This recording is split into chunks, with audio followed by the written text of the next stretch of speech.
Vamos inclinar a nossa fronte e vamos fechar os nossos olhos, vamos entrar na presença do Espírito Santo de Deus, para que Ele nos ilumine, para que Ele nos mostre o caminho pelos quais Deus quer que a gente trilhe. Espírito Santo de Deus, nós te invocamos para que tome posse de nós, para que nós possamos viver intensamente a tua sabedoria, o teu ensinamento, o teu discernimento, a tua inteligência, a tua perspicácia. Possamos viver, ó Espírito Santo de Deus, integralmente a tua palavra, para a honra e glória do Senhor Jesus. Os que creem digam amém, glória a Deus. Digam todos comigo: Senhor Jesus, nós declaramos que estamos reunidos no teu nome. Vem cumprir a tua promessa, vem estar em nosso meio. Sintamos agora a presença do Senhor Jesus, a presença real, viva, vivificante, que Jesus nos traz quando Ele está do nosso lado. Sintamos essa presença e aproveitemos essa presença para nós confessarmos a Ele os nossos pecados. Digam todos comigo: Senhor Jesus, nós confessamos os nossos erros, os nossos pecados, as nossas transgressões e tudo aquilo que praticamos contra a Tua vontade. E te pedimos perdão, Senhor Jesus, pelos pecados que fizemos, por pensamentos, palavras, obras e omissões. Aproveitemos esse instante para gozarmos do poder de Deus, nos perdoando dos seus pecados, dos nossos pecados. Sintamos o perdão. A coisa mais bonita que nós podemos ter na nossa vida é o perdão de Deus, e sentir esse perdão de Deus e confiar nesse perdão de Deus, para que a gente possa ter uma vida totalmente edificada a Cristo. Digamos todos agora: Senhor Jesus, nós te recebemos em nossa vida como nosso único Senhor, Salvador e Redentor. Vem estar conosco para sempre, Senhor Jesus. Vamos agora fazer a nossa meditação para o dia de hoje. Eu tenho aqui um texto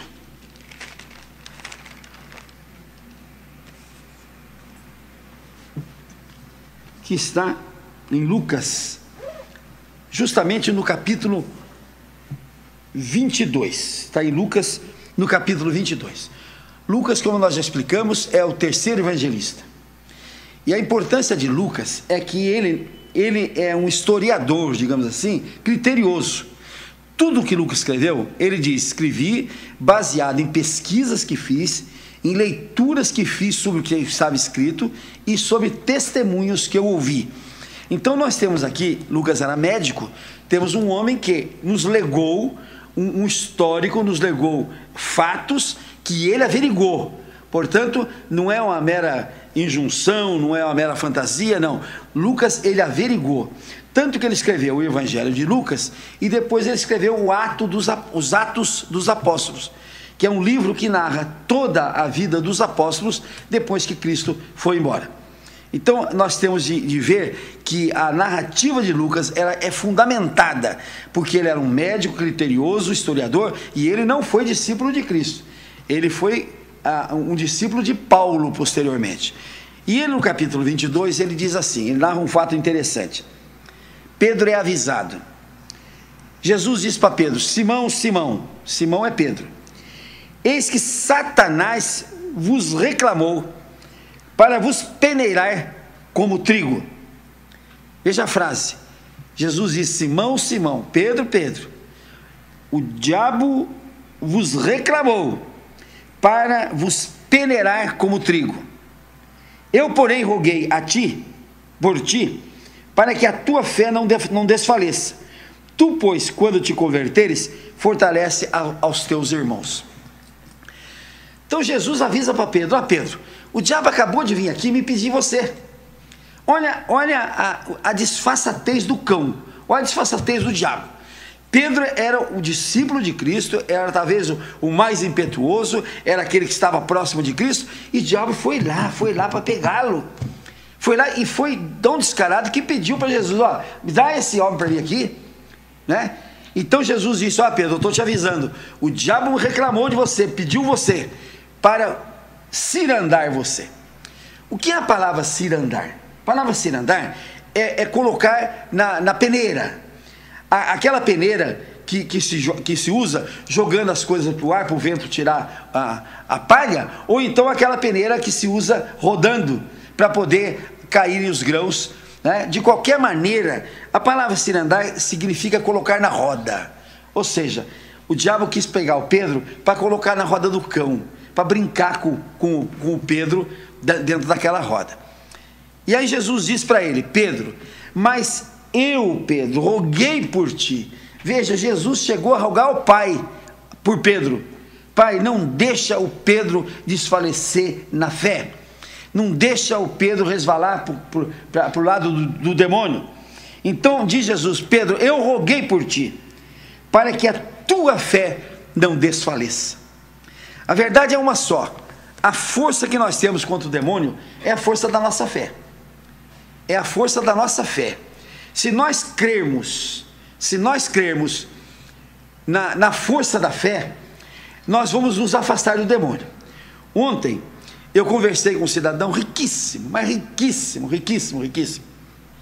numa cadeira de rodas, numa casa de 5 milhões de reais, outra em Orlando de 5 milhões de reais, outra em Paris de 5 milhões de reais, e outra aqui em São Paulo de 10 milhões de reais, numa cadeira de rodas. E ele me mostrou o oratório dele, santo de tudo quanto é tamanho, santo de tudo quanto é idade, santo de todas as coisas. Aí eu disse para ele assim: mas Paulo diz, você conhece Paulo? Ele disse: conheço. São Paulo? Eu disse: São Paulo. Só que eu conheço como Paulo apóstolo, você conhece como São Paulo que não pode fazer nada para você. Eu conheço como apóstolo que deixou escrito uma porção de coisas, e eu aprendo na palavra de Paulo. Paulo fala do demônio. Ele falou: mas existe demônio? Existe isso? Eu digo: mas quem é que botou você nessa cadeira de roda? Quem é que botou você nessa cadeira de roda? Com 140 quilos, um homem de 58 anos, quem que botou você nessa cadeira de rodas? Ué, isso não é uma aprovação que eu tenho de passar? Mas eu disse para ele: então a sua santaiada é uma santaiada perversa. O seu Deus é um Deus perverso, ele quer te castigar. Por que você não larga disso tudo e não vem para Cristo, que ele vai tirar você dessa cadeira de roda, ele vai te curar de todas as suas doenças, vai fazer de tudo para você ser um homem feliz? Porque toda a riqueza que você tem, eu acho que você trocaria pelo fato de você vir para 80 quilos e você poder andar tranquilo. Isso eu trocaria, porque se eu voltasse para 80 quilos e botasse a minha cadeira de rodas, eu teria a chance de ganhar 10 vezes mais do que eu ganhei. Então, filho, o diabo coloca a gente para cirandar, para formar roda em nosso derredor. E ele usa de todos os meios. Aí vocês perguntam assim para mim: mas Pedro não era um discípulo de Jesus? E por que então o diabo teve essa disfarçatez de ir lá, né, para tirar Pedro da roda de Jesus e colocar na roda do cão, na roda do diabo? Aí nós vamos na epístola de Paulo aos Romanos, no capítulo 2. Isso aqui é uma palavra de Paulo muito importante. Veja o que eu disse para aquele homem: você conhece o São Paulo que não pode fazer nada para você, e eu conheço o Paulo apóstolo que nos ensinou muitas coisas. Eu perguntei a ele: você alguma vez já leu as epístolas de Paulo? Não sei nem o que é isso, nunca li. Quer dizer, então não adianta ter um santo cego, surdo, mudo e paralítico, né? E esquecer que esse santo escreveu uma palavra maravilhosa para a gente poder orientar a nossa vida. Não adianta cultivar Maria morta, quando não se obedece o maior sermão que Maria fez nas bodas de Caná. Maria disse para aqueles homens: fazei tudo quanto Jesus vos mandar. Fazei tudo quanto Jesus vos mandar. Esse foi o maior sermão que Maria fez enquanto era viva. E foi o último também, primeiro e último. Depois disso ela não falou mais nada. Mas aqui está escrito na epístola de Paulo aos Romanos, no capítulo 2, no versículo 28 e 29. Porque não é judeu quem o é apenas exteriormente, nem é circuncisão que é somente na carne. Outro dia eu conversava com um cliente meu judeu, e eu disse para ele: você sabe que eu sou patrício seu? Como, patrício? O senhor é judeu também? Eu falei: sou. Ué, mas o senhor já foi circuncidado? Eu falei: não precisa. Para ser judeu não precisa ser circuncidado. Como assim? Judeu tem que ser circuncisado? Eu falei: pois é, mas eu sou um judeu filho de Abraão através de Jesus Cristo. Aí ele deu uma risadinha. Mas isso vale? Eu falei, claro que vale. Vale mais do que o seu. Porque Paulo, que é um judeu e dos mais célebres judeus, ele diz que aquela circuncisão que você tem aí em você não vale de nada. Vale mais a circuncisão que eu tenho no coração. A circuncisão que eu tenho no coração, esta é que tem valor. Aquela circuncisão que eu abro o meu coração para Deus e coloco Deus no meu coração e coloco Jesus no meu coração. Aquela circuncisão externa, aquilo para Deus não tem valor nenhum. Não tem valor nenhum. Olha o que ele diz assim: porém judeu é aquele que é interiormente. Eu disse para ele, eu sou judeu através de Abraão, sou filho de Abraão através de Jesus. Isso é uma filiação espiritual, é uma filiação interior, que você possivelmente não tenha. Você tem um estigma judaico exterior, mas isso para Deus nada vale. Para Deus nada vale. E o é de coração, no espírito. Quer dizer, a circuncisão que Deus quer, o rasgo que Deus quer em nós, Ele quer no nosso coração, para que a gente abra o nosso coração, para que a gente abra a porta, como Ele diz lá em Apocalipse: eis que estou à tua porta e bato, se você abrir eu vou entrar e vou morar com você. É isso que Deus quer, a circuncisão do coração, a abertura do coração, do espírito, da alma, para que Cristo possa tomar posse do nosso coração. A circuncisão externa que Pedro tinha, não o livrou do cão, não o livrou do Satanás. Quem o livrou do Satanás foi a circuncisão do coração, porque ele estava ao lado de Jesus. Isso que é importante. E ao lado de Jesus, a gente nunca está exteriormente. Ao lado de Jesus, a gente está internamente, interiormente. Não adianta de nada você dar glória a Deus, gritar, acompanhar a passeata, marcha por Jesus. Não adianta nada você ir na igreja, pular, rodopiar, se jogar no chão, sair latindo que nem cachorro. Não adianta nada disso resolve. A nossa ligação é íntima com Jesus Cristo. É no interior, é dentro de nós, é na nossa alma, é no nosso coração, é dentro de nós. Essa é a ligação que Cristo quer de nós. E quando nós temos essa ligação, nós vamos conseguir vencer o diabo. Olha o que está escrito aqui no próprio Pedro. E Pedro, quando escreve uma carta, a primeira carta de Pedro, que ele escreve, no finalzinho ele diz assim: sede sóbrios e vigilantes. Ele manda que a gente seja sóbrio. O que é ser sóbrio? É arrancar do nosso coração toda a perversidade. Nós somos temperados pelo Satanás com uma perversidade dentro de nós. O nosso instinto é perverso. O nosso ser interior é perverso. Perverso quer dizer corrompido, pervertido, maldoso, ruim. A nossa natureza é assim. Tanto que Paulo diz: o que eu quero eu não faço, e o que eu não quero eu faço. E ele diz: que miserável homem eu sou. Quando a gente não se livra dessa perversidade, quando a gente não afasta essa perversidade, nós somos miseráveis diante de Deus, porque nós vamos viver uma vida completamente de erro, de pecado, de corrupção, de perversidade. Nós temos de arrancar do nosso coração toda e qualquer perversidade. Temos de arrancar do nosso coração todo qualquer erro, todo qualquer pecado, toda qualquer corrupção, toda qualquer impureza. Nós temos de arrancar do nosso coração. Nós não podemos compactuar com a perversidade, com a corrupção, com o erro. Nós não podemos compactuar com isso. E aí Pedro diz assim: sede sóbrios e vigilantes. O diabo, o vosso adversário, anda em derredor, como um leão faminto que ruge, procurando aí alguém para devorar. Então, ao nosso derredor, se nós pudéssemos filmar a nossa vida espiritual, nós íamos ver que ao nosso derredor, tentando nos cirandar, tentando nos colocar na roda, há uma legião de espíritos malignos que querem nos perverter, que querem nos tirar do caminho bom para o caminho ruim, que quer que a gente permaneça no caminho ruim, que quer nos corromper, que quer nos tocar para o mal. Essa multidão de Satanás, de demônio que está ao nosso derredor, ela não nos quer o nosso bem, não. Ela quer o nosso mal. Aí nós vamos na epístola de João. O que ele diz? Mas aquele que está com Cristo, o diabo não lhe toca. Olha só a afirmação de João.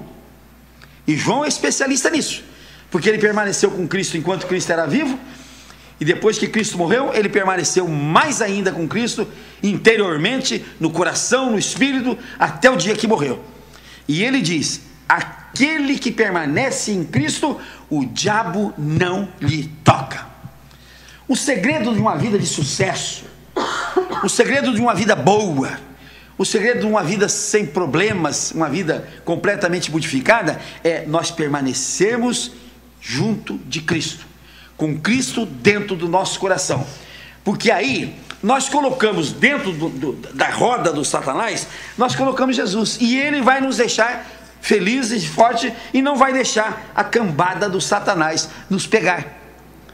Quando a gente não põe Cristo no coração, a gente vai sozinho, e aí é bem capaz que a gente esteja brincando de roda com Satanás. Quanta gente nesse momento está me ouvindo que não está brincando de roda com Satanás, e estão cantando, estão alegres, nossa, estão divertidos. Ontem, nos feriados, encheram a cara, beberam, comeram carne à vontade, né? Foram para os motéis, foi um bacanal. Olha que vida que eu tenho, vida de ciranda, ciranda do cão, ciranda do demônio, ciranda de Satanás.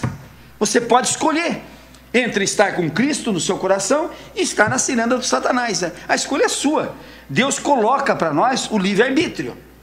Deus coloca para nós o livre-arbítrio. Nós temos escolha. A nossa escolha pode ser, até para os anjos ele deu livre-arbítrio.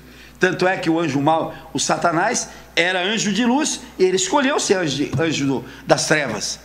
Então nós temos o livre-arbítrio. Nós podemos escolher entre estar com o nosso coração, com Cristo dentro dele, e ele estar conosco, nos fortalecendo, e entre estar com o Satanás na rodinha dele, né? Na alegria do mundo, na satisfação das bebidas, na satisfação das drogas, na satisfação da impureza, do sexo, na satisfação do pecado, na satisfação do erro, na satisfação das coisas que Satanás nos coloca numa bandeja, como se fosse coisa boa. Jesus diz, através de João: aquele que estiver comigo, o diabo não vai lhe tocar. Agora, diante desse quadro,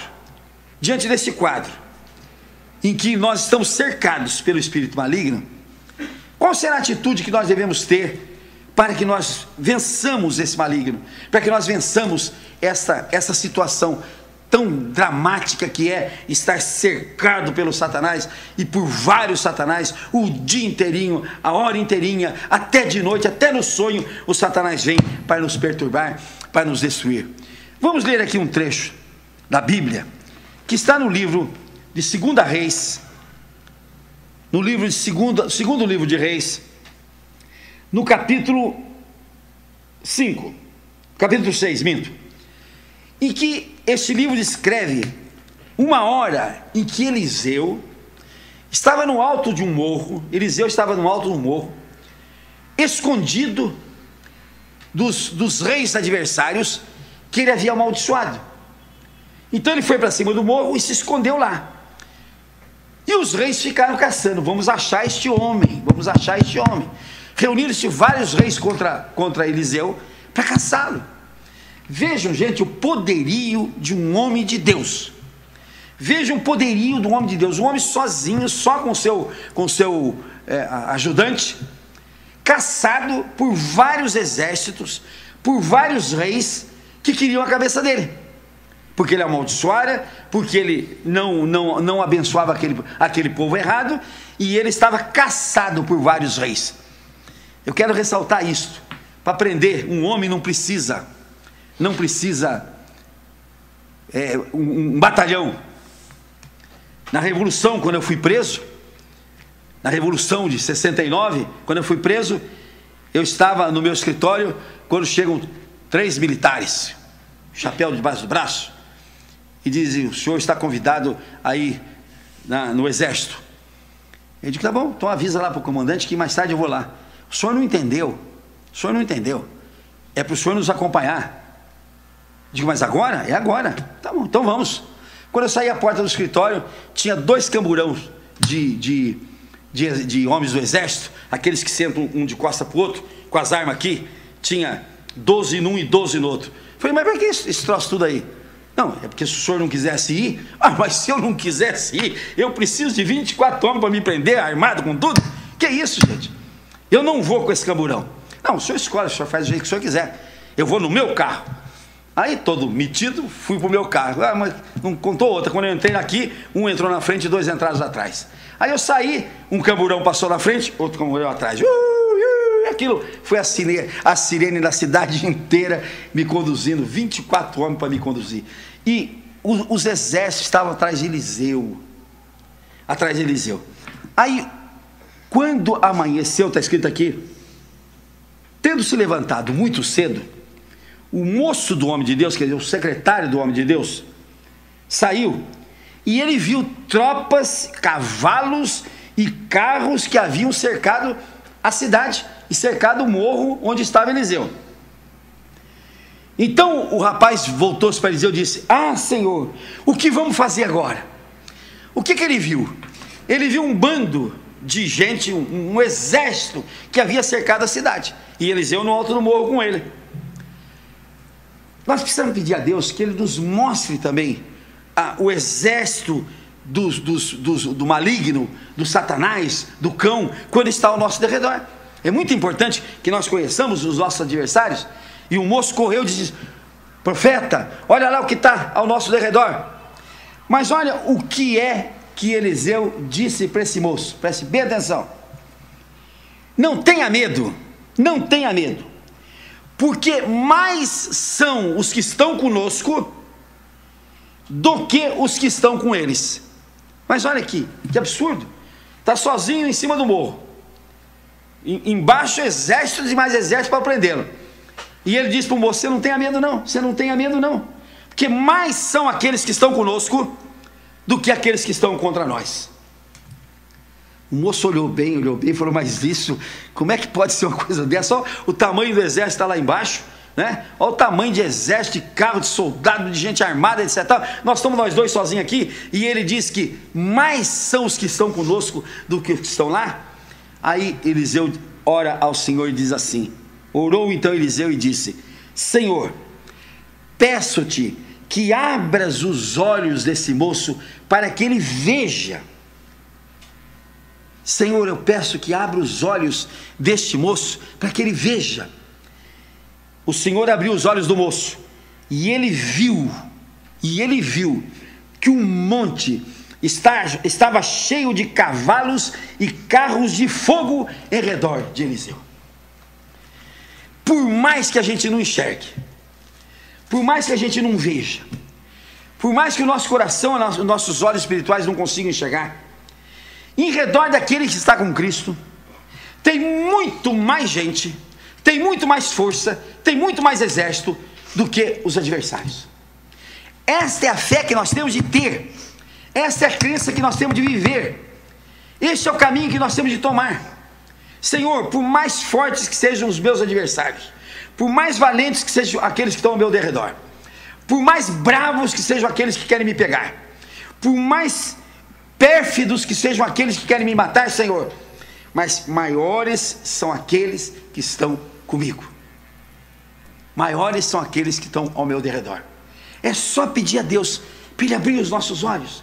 Senhor, abre os nossos olhos para que eu possa ver, Senhor, o Teu poder, a Tua força ao meu redor, para que eu possa sentir, Senhor, a Tua força e o Teu poder em meu redor, porque mais são aqueles que estão conosco quando a gente está com Cristo do que aqueles que estão ao nosso derredor como nossos inimigos.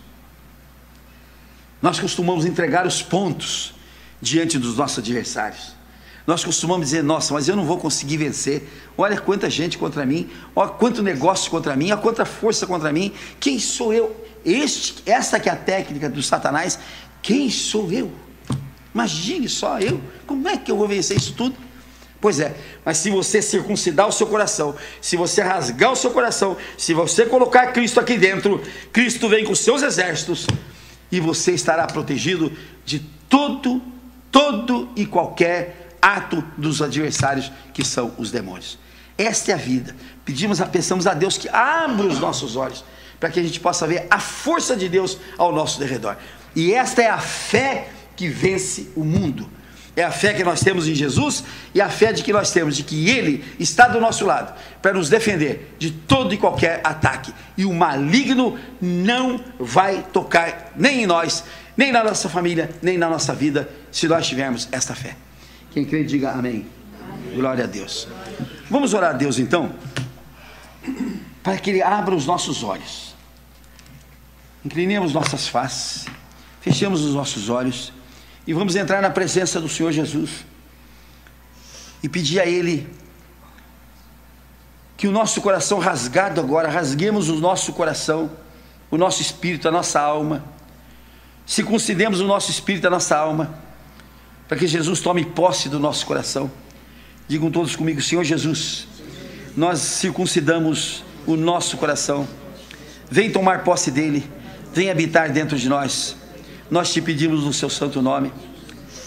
Agora, Senhor Jesus, abre os nossos olhos para que nós possamos ver a força que o Senhor coloca a nosso favor, a força que o Senhor coloca diante de nós para nos defender. Dá-nos fé, Senhor Jesus, nos ajuda a ter fé, faz crescer a nossa fé. Nós te pedimos no teu santo nome. Os que creem digam amém. Glória a Deus. Vamos orar ao Pai Nosso agora. Pai nosso que estais no céu, santificado seja o teu nome, venha a nós o vosso reino, seja feita a tua vontade, assim na terra como nos céus. O pão nosso de cada dia nos dai hoje, e perdoa as nossas dívidas, assim como nós perdoamos aos nossos devedores, e não nos deixe, Senhor, cair em tentação, e nos livre de todo mal, porque teu, Senhor, é o poder, o reino, a honra e a glória para todos sempre. Amém. Vamos aplaudir o Senhor Jesus. Vamos nos ungir agora para a vitória. Ungir para a vitória.